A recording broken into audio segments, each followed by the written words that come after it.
그러니까 건축가가 나와서 좀 아름답게 지은 집, 또 유니크하게 지은 집들을 이렇게 투어하면서 집을 소개하는 프로그램을 가끔 보게 됩니다. 아, 어떻게 집을 지었을까? 예, 우리는 관심을 갖게 됩니다. 어떠한 기능을 갖추고 어떠한 외관을 갖고 있는가? 아니면 어떠한 그 건축 방법으로 집을 짓는가? 우리가 계속 던지는 질문이 어떻게, 어떠한 모양, 이러한 질문을 던지게 됩니다. 여러분은 어떠한 집을 짓고 싶으세요? 여러분 정말 사시는 집, 여러분이 꿈꾸던 집이십니까? 아니면 여러분의 개인의 인생 속에서 여러분의 삶을, 여러분의 인생을 어떠한 집으로 짓고 계십니까?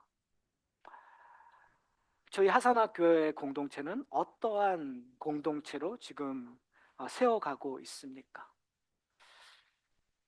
오늘 본문을 통해서 우리는 어떠한 집에 어떠한 건물을 짓는가라는 우리의 생각을 좀 전환시켜야 될 것 같습니다.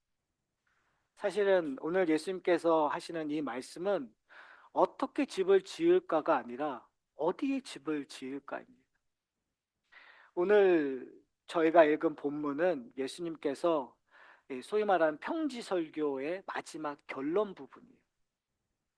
예수님께서 제자를 부르신 다음에 하나님의 나라를 선포하시고 하나님의 법을, 그리고 새 나라가 어떠한 원칙과 원리에 의해서 이루어질 것이라는 이야기를 하고 나서 복과 화에 대한 선포를 끝난 후에 오늘 본문으로 마지막 결말을 맺고 있습니다. 저희가 하나님의 나라를 어떻게 세울까에 대한 고민을 상당히 많이 하는 것 같아요. 그런데 사실은 하나님의 나라는, 우리의 가정과 우리의 공동체는 어디에 세우는가를 고민하셔야 된다고 저는 생각합니다. 그런 의미에서 오늘 본문을 통해서 우리가 어디에 세워야 되는가, 그리고 무엇을 바라봐야 되는가를 고민하는 저와 여러분이 되시기를 소원합니다. 여러분, 여러분의 인생 속에서 어떤 집을 지은가라는 생각을 했었을 때 우리는 지난주에 봤듯이 못된 열매를 맺는 좋은 나무가 없고 좋은 열매를 맺는 못된 나무가 없다라는 이야기를 말씀을 저희가 상고해 봤습니다. 그러니까 결론적으로 얘기하면 어떠한 집을 지을까는 사실은 어디에 속했는가에 근거해서 집의 모양들이 나올 수 있다라는 거예요. 근데 제가 지난주 설교 때 사실은 약간 우리가 성경을 읽을 때 보는 눈과 조금 다르게 제가 표현을 했었어요. 우리는 콩 심은데 뭐가 난다고요? 콩이 나오고 팥 심은데 팥이 나와야 됩니다. 그런데 예수 그리스도 안에 있는 우리의 인생을 보니까 콩을 심었는데 뭐가 나오더라고요? 팥이 나오는. 팥을 심었는데 콩이 나오는 기적을 경험해야 된다고 말씀드렸어요. 왜 그러냐면 우리는 사실은 우리가 하고 있는 거는 결국은 나쁜 열매를 맺을 수밖에 없단 말이에요. 그런데 우리 속에서 하나님이 우리에게 약속하신 거는 좋은 열매를 맺는다라는 거예요. 그럼 그 좋은 열매를 맺을 수 있는 그 원천은 우리의 노력, 우리의 열심, 우리의 행위, 우리가 누군가에 근거하지 않고 사실은 예수 그리스도라는 나무에 접붙였기 때문에 예수 그리스도로부터 나오는 원천으로 말미암아 우리가 좋은 열매를 맺을 수 있다라는 것. 그것이 약속되었고 우리의 인생 속에서 신앙생활을 한다라는 것은 그 약속된 열매를 경험하는 거예요. 처음에는 정말 열매도 맺지 않는 나의 모습이었는데 어느덧 작은 열매를 맺고 어느덧 내가 노력한 거와 전혀 다른 기적과 같은 좋은 열매를 맛보는 그러한 은혜를 경험하는 것이 우리의 인생 속에서 나타날 거라는 것들을 성경이 우리에게 증거하고 있단 말이에요. 그거 신약에서만이 아니라 구약에서 아브라함의 인생 속에서 저희가 그것을 지난주에 발견했습니다. 그렇다면 오늘 본문에서 이야기되고 있는 그 원천은 결국은 반석 위에 세워진, 저희가 성경을 통해서 그 반석이 누구이심을 우리가 알 수 있죠? 예수 그리스도임을 알 수가 있어요. 우리의 반석 대신 예수 그리스도를 통해서 우리는 우리가 세운 집은 결코 흔들리지 않을 거라는 것들을 우리가 알 수 있는 거예요. 자, 그런데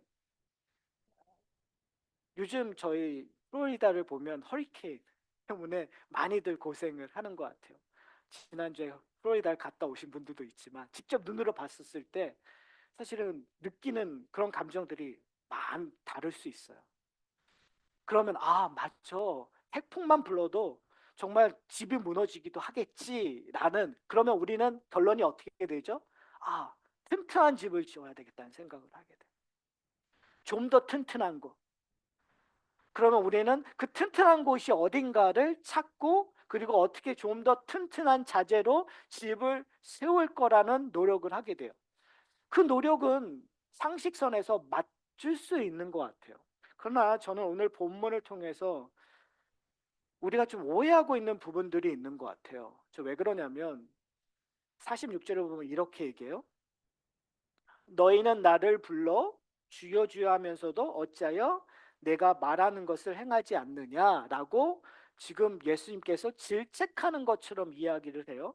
그리고 나서 47절에 보면 이렇게 얘기해요. 내가 나와 내 말을 듣고 행하는 자마다 누구와 같은 것을 너희에게 보이리라.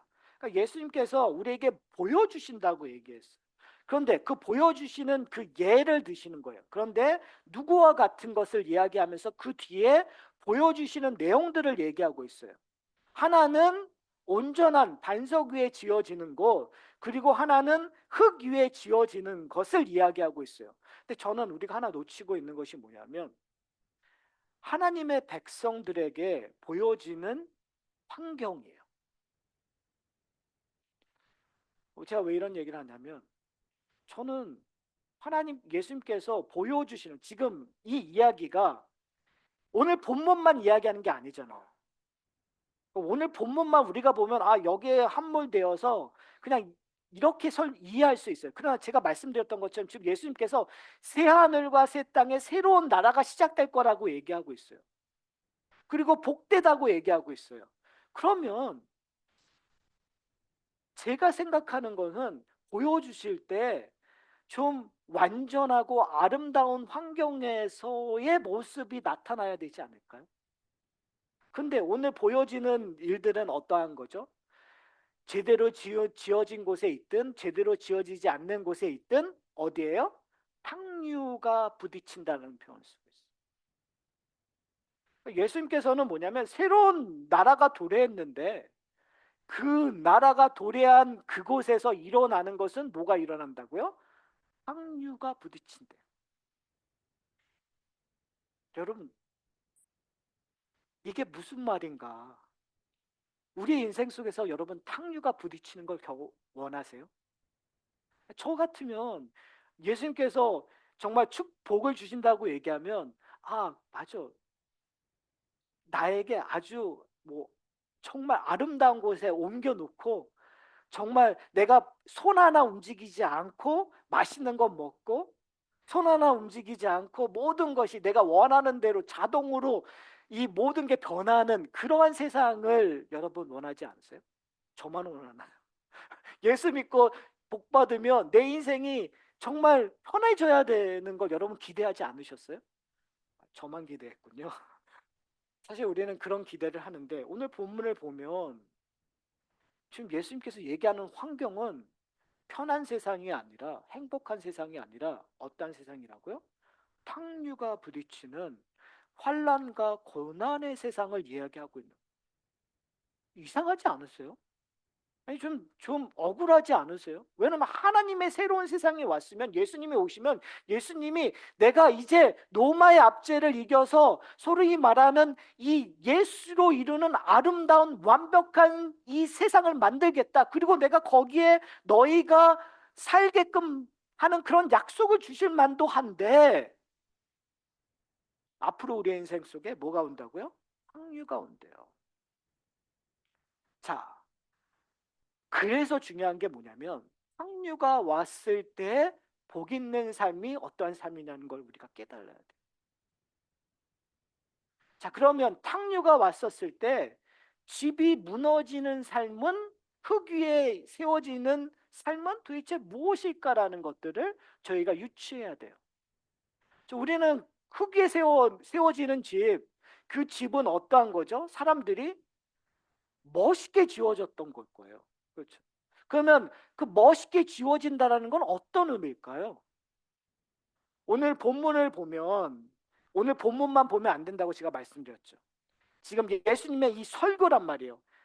우리는 지금 구절 구절을 나누어서 얘기하고 있지만 예수님은 나누어서 설명하지 않으셨어요. 그냥 설교를 시작했을 때부터 지금 마치는 데까지 여기 온 거예요. 한 번에. 그러면 이 예수님의 설교 가운데에서 좋은 곳에 흙 위에 세워진 모습들은 어떤 모습이었을까요?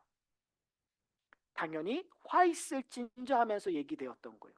화 있을진저 부요한 자요, 화 있을진저 배부른 자요, 화 있을진저 웃는 자요, 화 있을진저 칭찬받을 만한 자들이요 라는 얘기를 하고 있었단 말이에요. 그러니까 적어도 예수님께서 지금 흙 위에 짓는 자들을 이렇게 표현하고 있는 거예요. 근데 저희가 그때도 우리가 함께 말씀을 봤던 것처럼 우리가 욕망했었던 집들은 바로 이런 집 아닌가요? 내가 부유한 집을 짓기 위하여 우리가 노력해왔어요. 우리가 배부르기 위해서 우리의 집을 지었어요. 우리가 웃기 위해서 우리의 집을 지어왔어요. 우리가 칭찬받고 인정받기 위해서 우리가 집을 지어왔어요. 그렇게 집을 짓다 보니까 우리도 모르는 사이에 어디에 지은 거예요? 흙 위에 지은 거예요. 근데 한번 잘 생각해 보세요, 여러분. 여러분이 지금 이 화 있을 진저라고 얘기하지만 우리가 부여하기 위해서 집을 짓기 위해서는 우리 나름대로 반석이 지으려고 하지 않았나요? 부여한 집을 짓기 위해서 우리는 우리 나름대로 단단한 데에서 집을 짓지 않았나요? 우리가 다른 사람의 칭찬받는 하기 위해서 우리는 정말 우리가 생각하기에 단단한 노력, 열심을 부리지 않았나요? 그냥 단순히 지은 집 날림으로 짓지 않았어요. 우리의 인생을 돌아보면. 왜요? 우리가 그것을 열망했기 때문에. 그러니까 겉모양은 사실은 어떤 의미에서 우리 나름대로 최대한 반석이라고 생각했던 것에 지었었던 거예요. 근데 여기에 키가 있다고 저는 생각해요. 우리가 아무리 소위 말한 파운데이션을 우리가 잘 공사했다고 하더라도 항류가 몰아치면 무너질 수밖에 없다. 내가 아무리 철저히 준비하고 우리가 모든 것을 집중해서 우리가 원하는 바를 이루었다고 하더라도 그것은 한낱의 꿈일 수 있더라. 부자는 3대 간다라는 말이 있어요. 그러나 우리가 쌓은 것은 3대가 아니라 그냥 하룻밤에 무너져 버릴 수가 있어요. 예수님께서 그런 비유를 드리잖아요. 너희가 곳간에 너무 풍년이 일어나서 추수할 것이 너무 많아서 너희가 곳간을 만들고 거기에 곳간을 다 채웠는데 내가 너의 목숨을 오늘 빼앗으면 내게 무슨 소용이 있냐라는 질문을 예수님께서 하신단 말이에요. 사랑하는 성도 여러분, 중요한 것은 우리가 생각하기에 정말 반석 같은 곳에 우리의 집을, 우리의 가정을, 우리의 공동체를 세운다라는 건 다른 말로 얘기하면 아무런 의미가 없다라는 거예요. 그래서 중요한 건 뭐냐면 예수님께서 얘기하는 그 어디가 중요하다는 거예요. 예수님께서 얘기하는 그 어디는 어디죠? 이렇게 얘기해요. 반석 위에 놓은 사람과 같다. 그러면 그 반석이라는 건 도대체 무엇일까요? 지금 예수님께서 얘기하시는 거잖아요. 지금 이 복과 화를 선포하시면서 새로운 나라를, 제자들을 부르시면서 예수님께서 끊임없이 이야기하셨던 건 인자가 이 땅에 왔다라는 거예요. 인간이 해결할 수 없는 그 메시아적 사명을 띠고 예수님께서 이 땅에 오셨다는 거예요. 그가 누구시에요? 하나님의 아들이시다고 지금 얘기하시는 거예요. 인간은 아무리 견고하게 성을 쌓고 반석을 만들어도 부족할 수 있는 이유가 하나님의 그 눈높이를 맞출 수가 없는 거예요. 그런데 하나님이신 예수님께서, 하나님이 인간을 너무너무 사랑하신다는 그 사랑을 알고 계시는 그 아들이신 예수님께서 인간의 몸을 입고 오신 것이 우리의 반석이라는 거예요. 인간이 해결할 수 없는 일을 지금 예수님께서 이 반석에서 반석이 되어서 그 일들을 하고 있는 거죠. 근데 재밌는 건 뭐냐면, 항류가 왔었을 때 그 집이 지어졌는데 그 집의 모양은 어떠한 모양이죠? 복이 있을지어다라고 얘기하는 그 복된 사람들의 모습은 가난한 자라고 얘기해요. 줄이다고 얘기해요. 그리고 울고 있다고 얘기해요. 그리고 다른 사람에게 억압받고 그리고 버림받았다고 이야기를 해요. 한번 여러분 볼까요? 어떻게 지었느냐라고 얘기했을 때 이쪽은 세상이 다 인정할 만큼 아름다운 모습이에요. 그런데 이쪽은 세상이 보기에 너무나 보잘것없는 인생이에요. 가난하죠?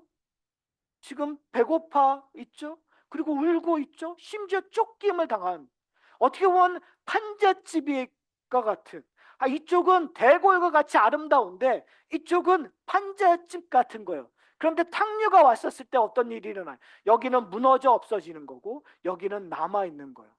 자, 중요한 건 뭐가 중요할까요? 집이 중요한 게 아니라 반석이 중요한 거예요. 사랑하는 성도 여러분, 여러분 여기에 동의하십니까?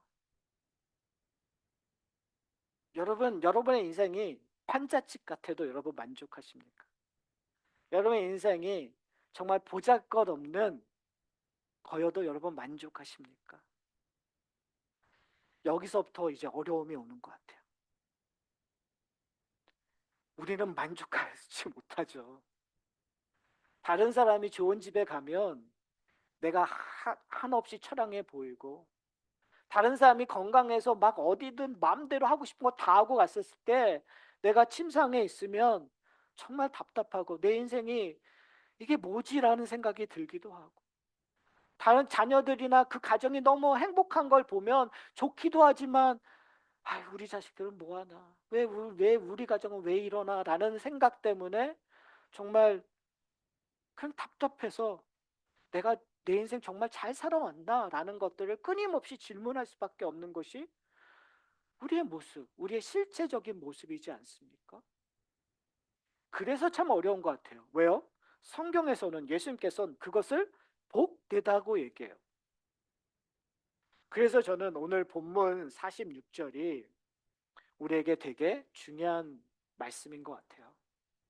이게 왜 결말이 되는가가 사실 46절에 있어요. 뭐라고 얘기하고 있죠? 너희는 나를 불러. 여기서 너희는 누굴까요? 여기서 너희는 믿지 않는 사람이 너일까요? 여기서 너희는 교회 밖에 있는 사람들이 너일까요? 아니요. 여기는 제자들이에요. 복을 받은 사람들이에요. 그 사람들에게 뭐라고 얘기하냐면 나를 불러 주여 주여 하면서도 어찌하여 내가 말하는 것을 행하지 않느냐. 자, 여기서의 이 문장을 들으면 여기서의 핵심은 뭘까요? 주여 주여 하면서도 행하지 않는 것이 핵심일까요? 그래서 지금 예수님께서 여러분 질책하고 있는 것이 핵심일까요? 너 왜 그렇게 신앙생활 잘 못해? 이제 목사가 여러분 강대상에 서서 여러분들에게 여러분의 약점들, 여러분이 잘못하는 걸 막 지적해요. 비판해요. 그러면 여러분들 어떻게 해요? 길티필이 엄청나죠. 난 잘못했나? 여러분 지금 예수님이 그걸 원하셔서 그럴까요? 저는 적어도 이 본문에서 그걸 지책하려고 지금 이 이야기를 하고 있지 않다고 생각해요.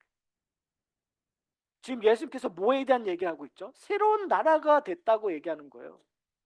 근데 그 새로운 나라를 지금 제자들은 온전히 이해할까요? 못할까요? 못하겠죠. 누구처럼? 우리처럼. 지금 제자들은 예수님을 주여 주여라고 하면서 아직까지도 새로운 시대를 제대로 깨닫지 못하고 옛 시대처럼 생각하고 있는 거예요. 그러니까 예수님께서는 지금 새로운 시대를 뭘 하기를 원하는 거예요? 맛보기를 원하는 거예요. 맛을 보기를 원하는 거예요. 그러면 예수님께서 제자들을 질책하고 싶을까요? 아니면 독려하고 싶을까요? 도전하고 싶을까요? 저는 도전하고 싶을 거예요. 격려하고 그거를 맛보라고 우리에게 요구하고 싶을 거예요. 그러면 이 말은 뭐냐면 이런 거예요. 너희가 내가 말하는 것을 행하지 않느냐는, 다른 말로 얘기하면 이제 주여 주여 그만하고 이제는 행하라고 얘기하는 거예요. 왜요? 내가 너에게 복을 주었으니까. 복 받은 자는 더 이상 주여 주여 하지 말고 행하라고 얘기하는 거예요. 이게 얼마나 큰 도전이고 얼마나 큰 힘인가를 오늘 설교를 통해서 여러분이 좀 경험하셨으면 좋겠어요. 여러분, 우리는 아직까지도 지금 이 제자들, 이 상황과 너무나 비슷하게 우리가 신앙생활을 하는 것처럼 느껴질 때가 많아요. 우리가 예수님이 누군지, 또 하나님이 주신 것이 무엇인지 우리가 알기 때문에 예수님을 주여라고 얘기하죠. 주여라는 말은 여러분 간단한 단어가 아니에요. 하나님이 나의 주님이 되신다, 나의 모든 것이 되신다라는 고백이잖아요. 근데 중요한 건 우리가 그런 고백들을 다 하세요. 여러분 다 하세요. 근데 중요한 건 뭐냐면 그 고백으로 끝난다라는 거예요. 왜요? 옛 세상에 갇혀 있어서 우리가 예수님이 주시는 그 맛을 못 보고 있어서 아직도 옛날 개념에서 우리의 신앙생활을 하고 있는데, 지금 예수님께서 우리에게 요구하고 있는 것은 뭐냐면 이제 새로운 삶의 경험들을 하기 위해서 어떻게 해야 된다고요? 행해야 된다고 얘기해요. 자, 그러면 행하는 것은 뭐죠? 이렇게 얘기해요. 47절에 내게 나와 내 말을 듣고 행하는 자마다 누구와 같은 것을 너에게 보이리라. 자, 보인다라는 거 얘기했을 때 뭘 보여준다고요? 우리의 인생 속에 탕류가 오는 것을 보게 돼요. 근데 탕류가 왔는데 다른 사람들이 나의 인생을 의미 없다고 얘기하는데 그 탕류 환난과 고난이 왔었을 때 어떻게 해요? 의미 있어져 버리는. 여러분, 여러분의 인생 속에서 그걸 경험하십니까? 만약에 경험하지 못한다면 오늘 본문에서 얘기하는 것들을 좀 실행해 보셨으면 좋겠어요. 47절에 뭘 요구하고 계시죠? 내게 뭐 하라고요? 여기서 내게는 누구예요? 예수님께 뭐 하라고요? 나오라고 얘기하는 거예요. 행위는 우리가 오해하는 거 뭘 하는 게 행위가 아니라, 내가 지금 소위 말하는 내가 교회를 나가느냐, 성경 공부를 하느냐, 내가 헌금을 하느냐, 내가 얼마나 봉사를 하느냐, 우리는 자꾸 행위적인 개념을 그냥 너무 디테일하게 나에게 적용하는, 오늘 내가 뭘 했지, 뭐 했지, 뭐 했지, 뭐 했지, 뭐 했지라고 얘기하는데, 그걸 하는 것이 중요한 것이 아니라 그걸 하게끔 만드는 첫 번째 스텝이 있어요. 첫 걸음이 있어요. 그 첫 걸음이 뭐예요? 내게 나오는 거예요, 여러분. 제가 조금 전에 얘기했던 그 뭐 하는 거는 어떻게 해요, 여러분? 어떻게 내가 내 가정을 세워갈까? 내 커리어를 세워갈까? 교회 공동체를 세워갈까? 어떻게? 만약에 우리가 어떻게에 관심이 있다면 자꾸 그 어떻게, 거기에는 나 중심적일 수밖에 없어요. 내가 뭔가 하는 내 의지에 근거할 수밖에 없어요. 내 능력에 근거할 수밖에 없어요. 내 노력에 근거할 수밖에 없어요. 그러면 비교하고, 그런데 탕류가 오면 그것들은 다 없어져, 허물어져 버릴 수밖에 없어요. 왜요? 흑인 나에 근거하여 세워졌기 때문에. 내 노력, 내 열심, 내 결정, 내 결단.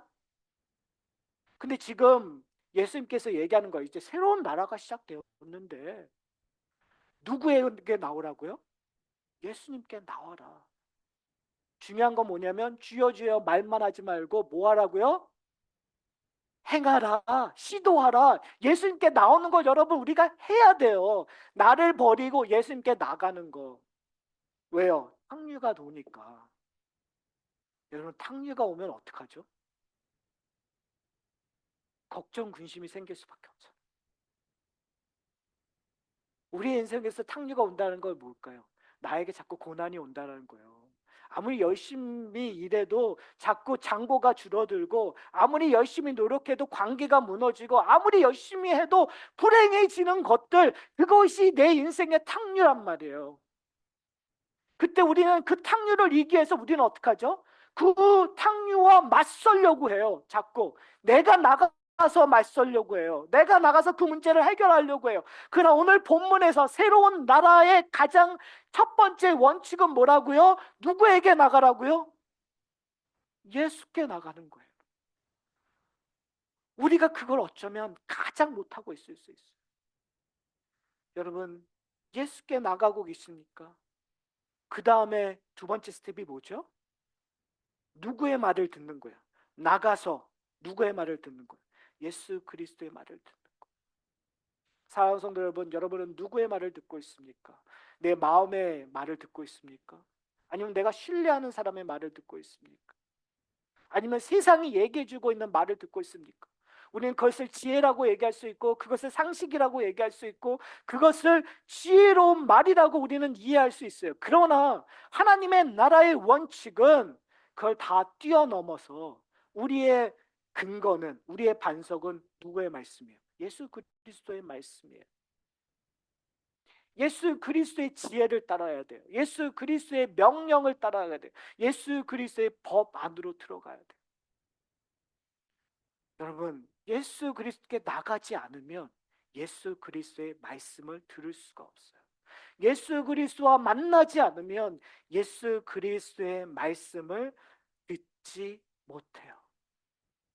다른 말로 얘기하면 그 다음에 듣지 못하면 행할 수 없다라는 거예요. 듣지 못하면 경험할 수 없다라는 거예요.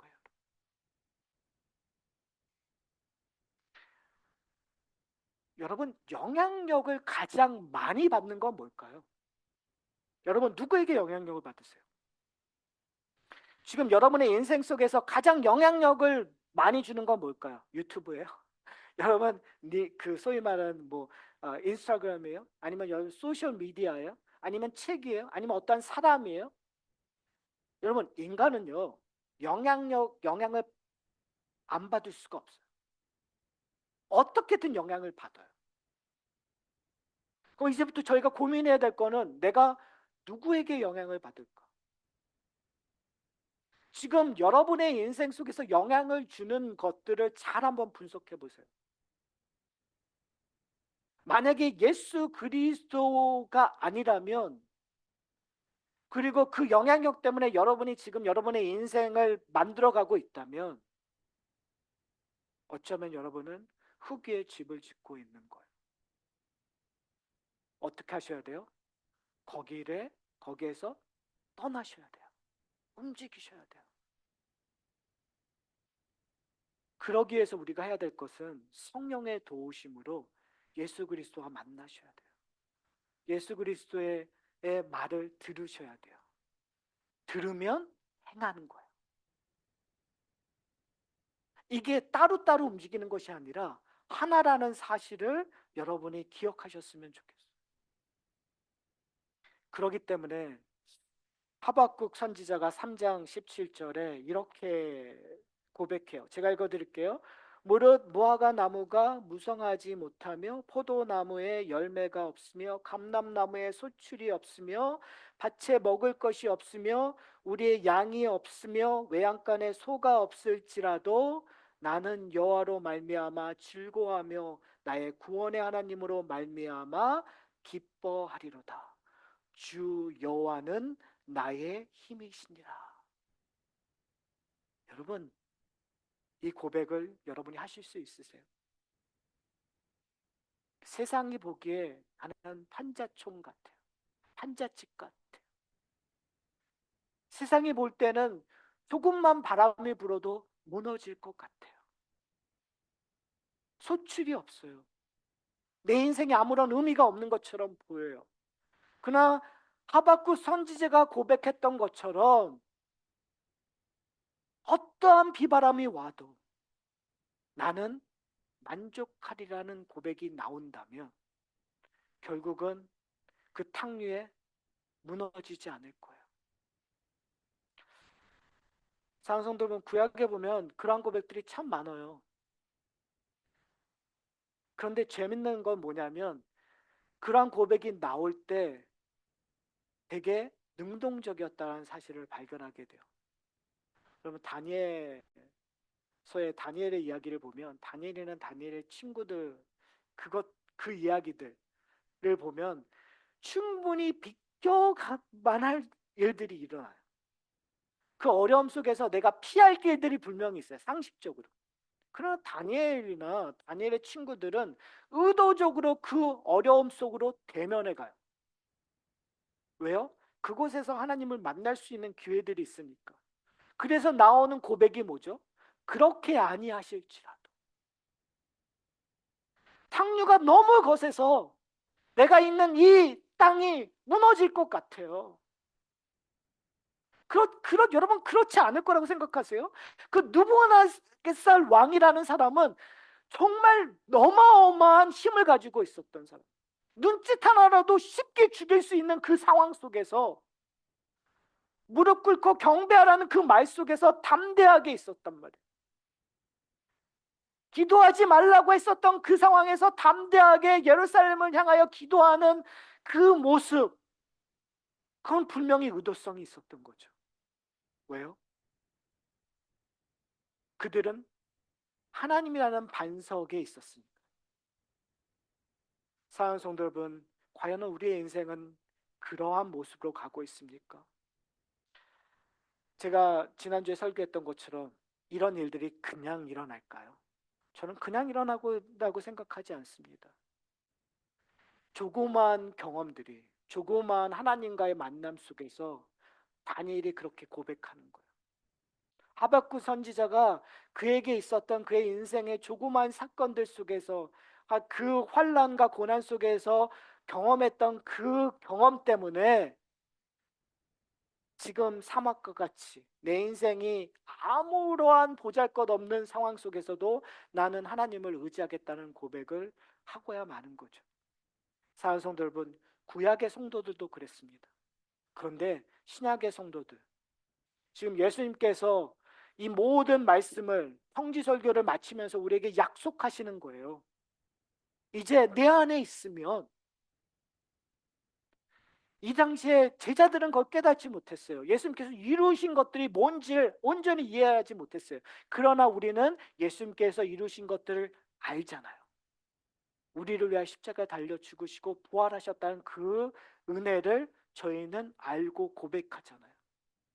그러면 그 반석 위에 있는 자에게는 우리의 인생은 아무리 보잘것없고 아무리 무너진 것 같아도 결코 무너지지 않았다는 사실을 저 여러분이 좀 인정하셨으면 좋겠어요.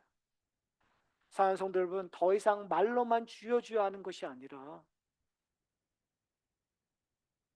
우리의 인생이 가난하고 우리의 인생이 줄이고 우리의 인생이 애통해하고 우리의 인생이 다른 사람에게 버림을 받는 그러한 환경 속에서도 우리 가운데 기쁨이 넘치고 복된 것은 예수 그리스도께서 약속하신 그 약속 때문에, 하나님 나라의 유업 때문에, 영생의 기쁨 때문에 오늘 하루도 예수님의 말씀을 예수님과 만나고 예수님의 말씀을 듣고 행하는 일들이 우리 가운데 나왔으면 좋겠어요.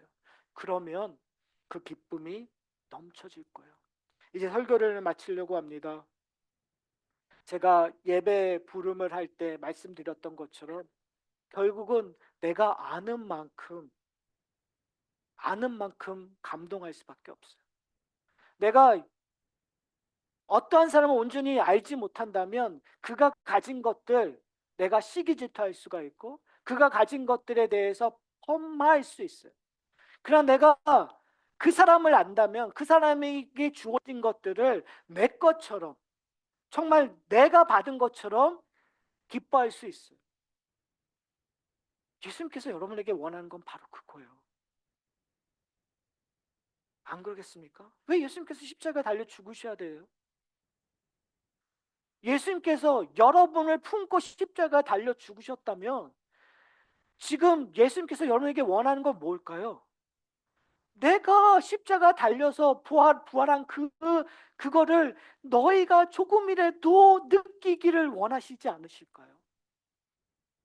만약에 여러분 그것을 조금이라도 느낀다면 우리의 인생은 달라질 거라고 저는 확신합니다. 근데 그것은 서로 각기 다르게 경험되어질 거예요. 저는 그게 제가 계속 설교를 하면서 여러분들에게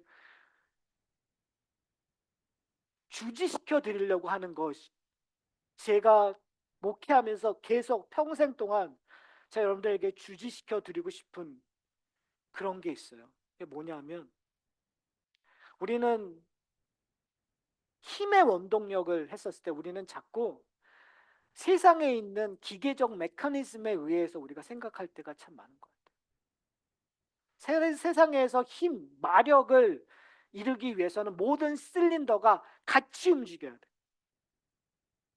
그게 같은 타임에 왔다 갔다 해야 그 파워는 마력이 점점 세져요. 그러니까 가정도 똑같은 생각을 해야 된다고 생각하는 것 같아요. 아버지의 생각을 자녀들도 똑같이 하고 우리가 같은 방향을 보고 같은 때에 같은 힘으로 가야 이 가정이 잘 되고 교회 공동체도 똑같은 마음, 똑같은 생각, 똑같은 힘으로 가야 교회가 좀 더 좋은. 근데 저는 이걸 어떻게라고 생각해요. 어떻게? 근데 오늘 본문에서는 어떻게가 중요한 것이 아니라 어디가 중요해요.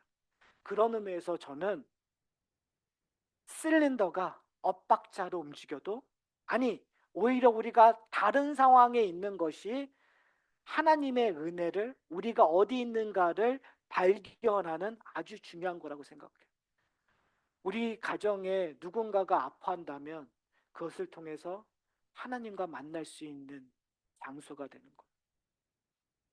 하나님 앞에 하나님의 말씀을 들을 수 있고 우리가 기도로 행할 수 있는 그 가정의 장소가 되버려요.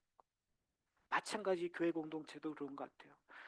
교회 공동체에서 정말 신앙의 용사, 정말 1대 300을 할 수 있는 용사들만 있으면 그거 참 힘들지 않을까?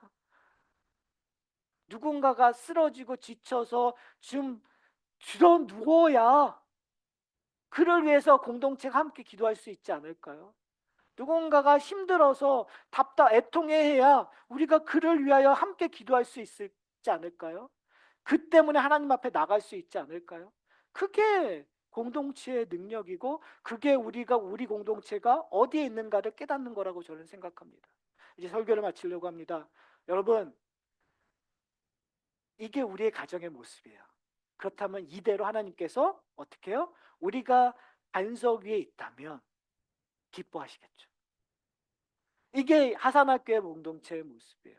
이게 우리의 한계예요. 그러나 이 한계조차도 무너뜨릴 수 없는 게 왜냐면 우리가 예수 그리스도 안에 있다면 우리에게 어떤 환난과 탕류가 몰아와도 우리는 이겨낼 수 있다는 거예요. 아니 우리의 힘으로 이겨내는 것이 아니라 예수님이 세우신 교회이기 때문에 예수님이 세우신 여러분의 가정이기 때문에 예수님이 붙잡는 나이기 때문에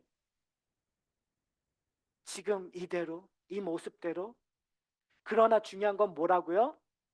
주여 주여만 하지 말고 어떻게 하시라고요? 예수님을 만나고 예수님의 말을 듣고 행하는 일. 우리가 각기 처해 있는 그 상황 속에서 제발 그런 일들이 우리 가운데 일어나서 서로에게 선한 영향력을 미치는 여러분의 가정과 여러분의 공동체, 우리의 공동체가 되기를 소원합니다. 우리